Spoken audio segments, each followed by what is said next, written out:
もう自然界で見るような虹に近くなったような、やっと自信を僕にくれた製品でもありますね。いらっしゃいませ。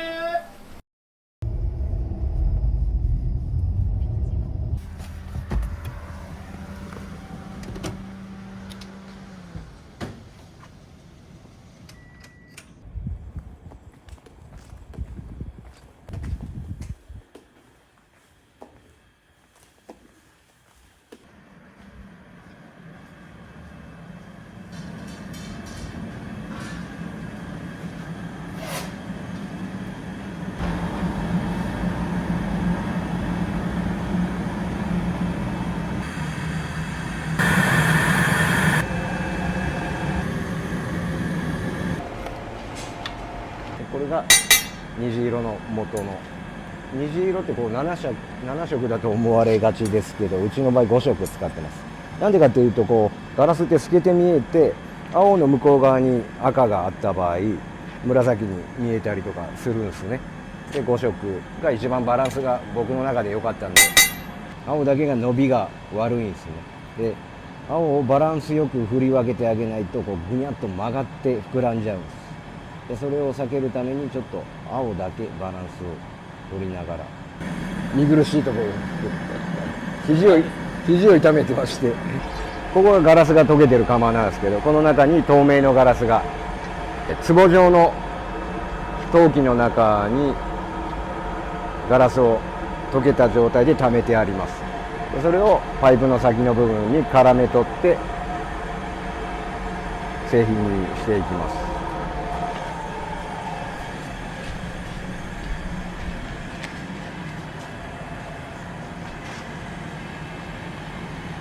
ある程度形と温度を整えて、色ガラスの粒を転がしながら、この製品の場合はくっつけてですね、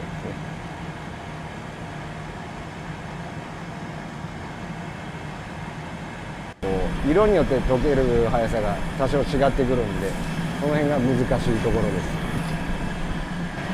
す。息を入れた瞬間にパイプの口元を塞いであげると、だんだん膨らんでくる。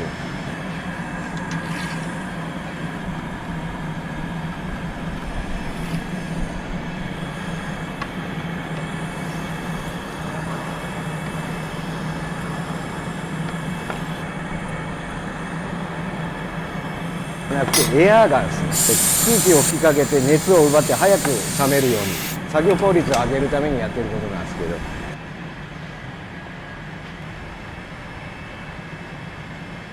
今重曹の粉をつけました。これが泡に変わって模様になります。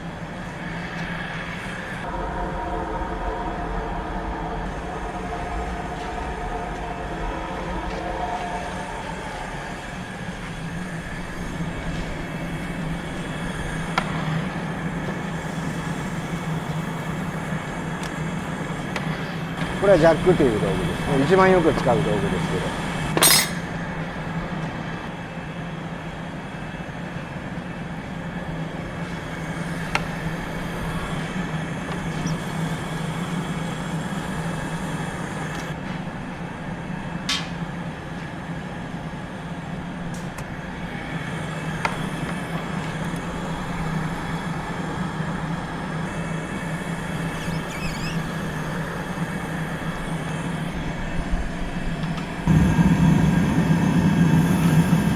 布に見えるやつは実は新聞紙なんですね。適度に燃えて水を含んでくれる素材でないと、こうガラスにカスがついたりするんで。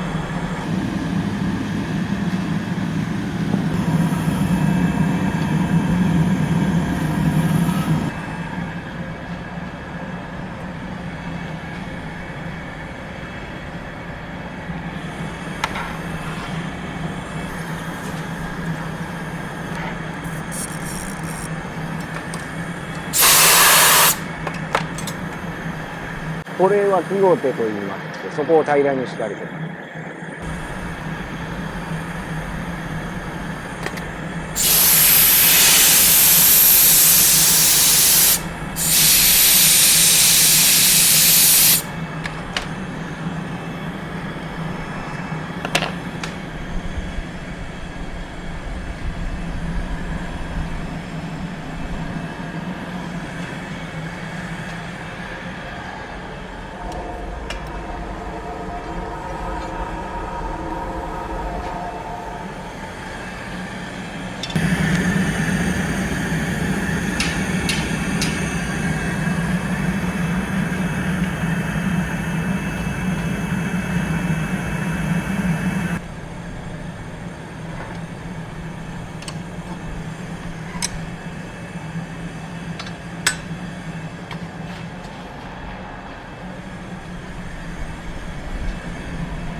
新聞4枚のサンデー4枚って感じですね。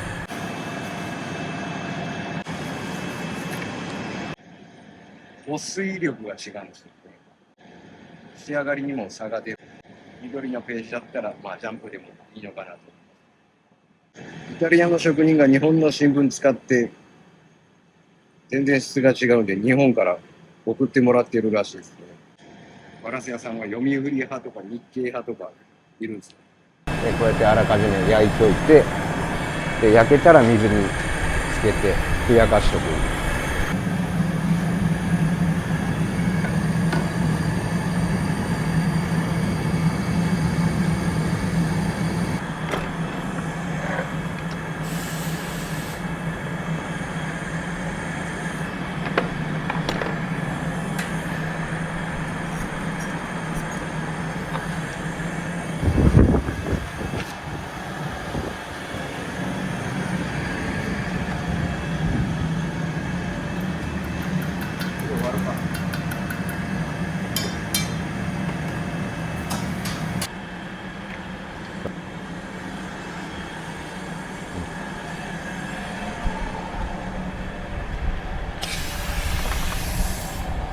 これが除冷炉といいまして、ゆっくり温度を下げるための釜ですね。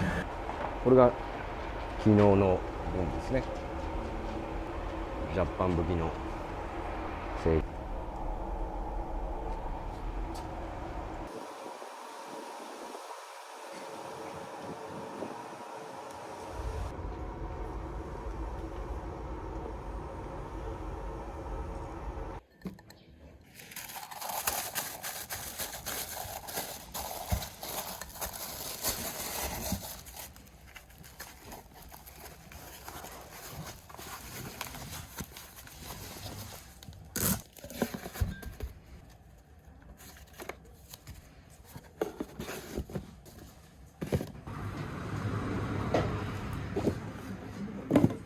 水を入れた時のこの虹色グラスの表情が一番好きですね。この色の境目をなくしてくれて、自然界で見るような虹に近くなったようなですね。一番考えたのは色の組み合わせだったと思います。やり始めから2年ぐらいはかかってたのかもわかんないです。虹色が生まれるまでは。そうですね。苦しかった。おそらく何百回は失敗してるんじゃないかなと思います。そこが執念深さですね、僕の。ピンクと青の境目は必ずあるじゃないですか。それに水を入れることでこう光が屈折して境目が分かりづらくなった上で、こう外から入った光が乱反射、水とガラスの屈折で乱反射しながら色を混ぜ合わせてくれるような感覚で、それを初めてこう一番最初は多分ただ吹いた状態で割れちゃったんですよ。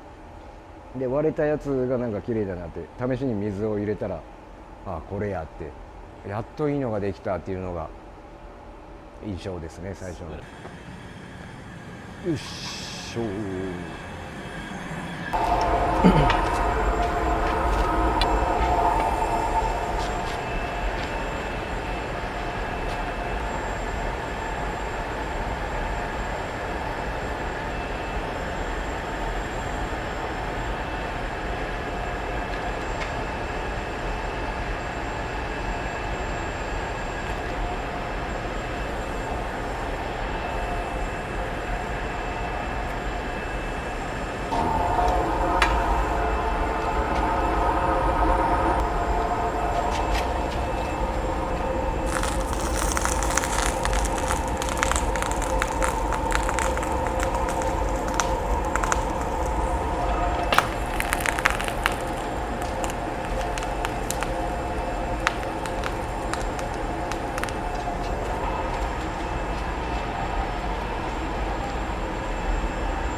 こからが二刀流ですね。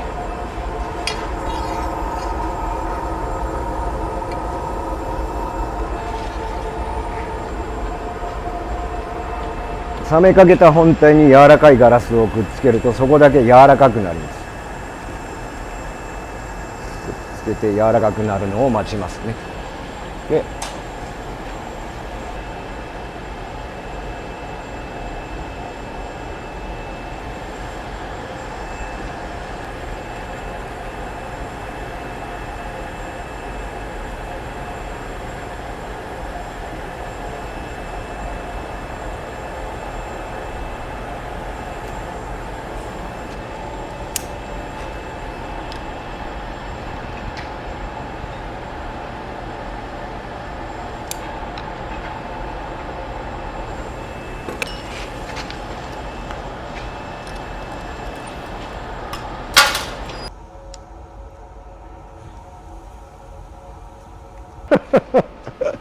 じゃあお昼にします。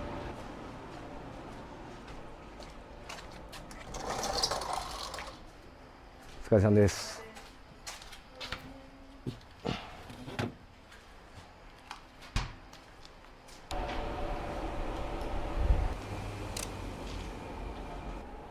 弁当の中身も取るんすかね。嫁に怒られんかな。今日手抜きだったとか言われんかな。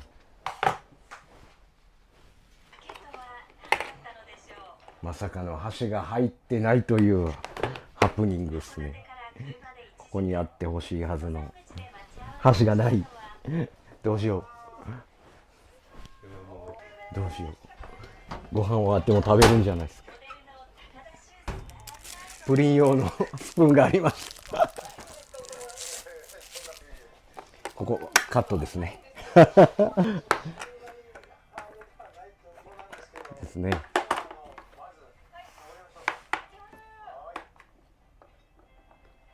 そうですね。まあでも肉じゃが珍しいかなと思います。卵焼きは必ず入ってます。まあサラダが食いづらい。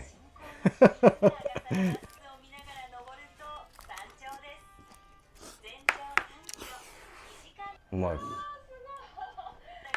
そうですね。なんか昼休みのこうホッとするただのエネルギー補給ではないのかなと思いますけど。そうですね。今日休んでるんですけど、普段一緒に作業してるんですよ。いないから言えます。ありがとう。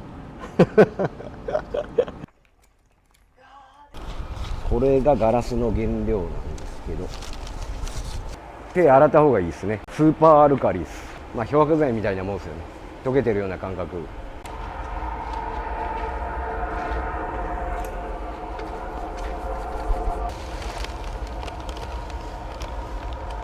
これで1回目の原料投入は終わりです。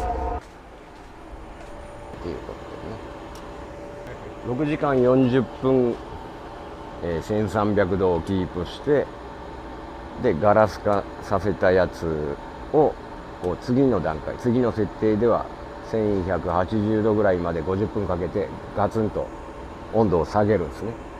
で温度を下げることでこうガラスの中に溶け残った細かな泡とかが一気にこう冷める途中でこう吸収されていくんです、ガラスの中に。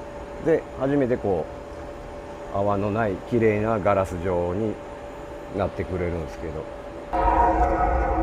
泡立ってるの分かりますか？これがガラスになる直前の表面ですね。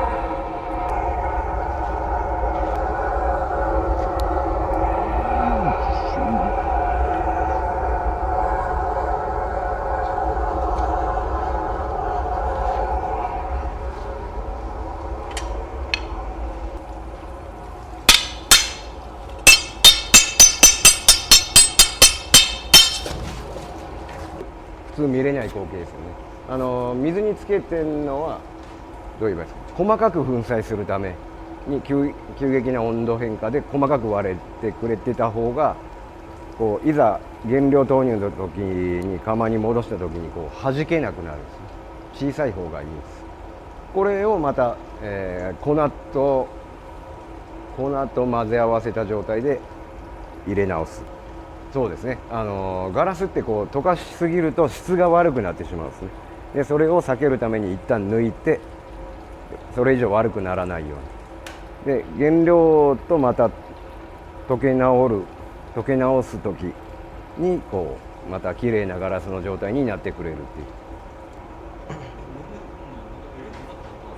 これがちなみにこうさっきの青いガラスの原料なんですけど、ベースはこの透明のやつなんですけど、これに、うちでこう銅の粉末、それを混ぜ合わせて、で溶ける時に発色して青いガラスになってくれる。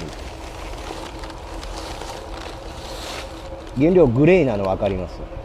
これ黒い酸化した金属を混ぜてるんで、こうやってグレー状に見えるんですけど、こうだんだん山がなだらかになってきてるの分かりますか？よいしょ。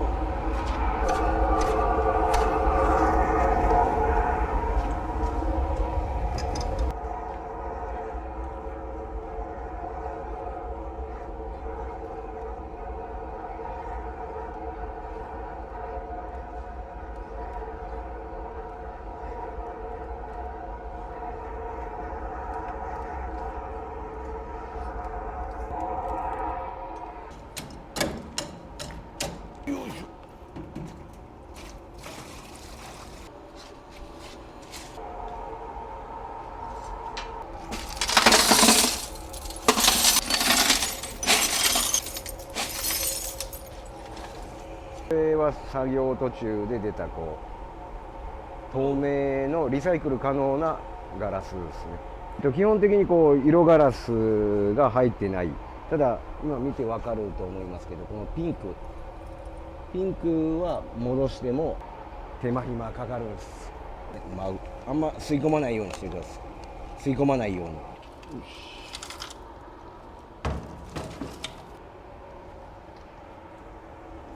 僕は24年ぐらいですかね。18からなんで、やっぱり出来上がったガラスの魅力なんじゃないかなと思います。作業工程はどうしても灼熱な部分もありますし、こう切り傷だとかやけどだとかしますけど、まあでもそれを超えるガラスの魅力のおかげでやってこれてるんじゃないかなと思います。で将来的にこう職人ガラスに惚れ込んで職人になりたいとか作家になりたいと思った人たちが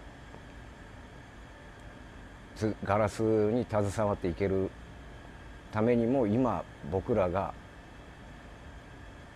ガラスがどう言えばいいでしょう、ガラスじゃないとダメだって思えるような美しい製品を作っていかないとっていうのは思いますね。そうじゃないと消えゆく工芸になってしまう可能性もあると思うんです。色も技術さえあればこうどんな色にも、透明から真っ黒までいろんな技法もあります。でその奥行きの深い、懐の深い素材というところが魅力だと思いますし、そこに魅了されて今までやってこれたのかなと思います。食右衛門は海外の視聴者様へ日本の商品をお届けする海外向けネットショップを開設しました。日本の魅力ある商品を海外に発信し、皆様のお店が100年先まで存続するように支援します。食右衛門とともに皆様の自慢の商品を世界に届けましょう。皆様からのお問い合わせを心よりお待ちしております。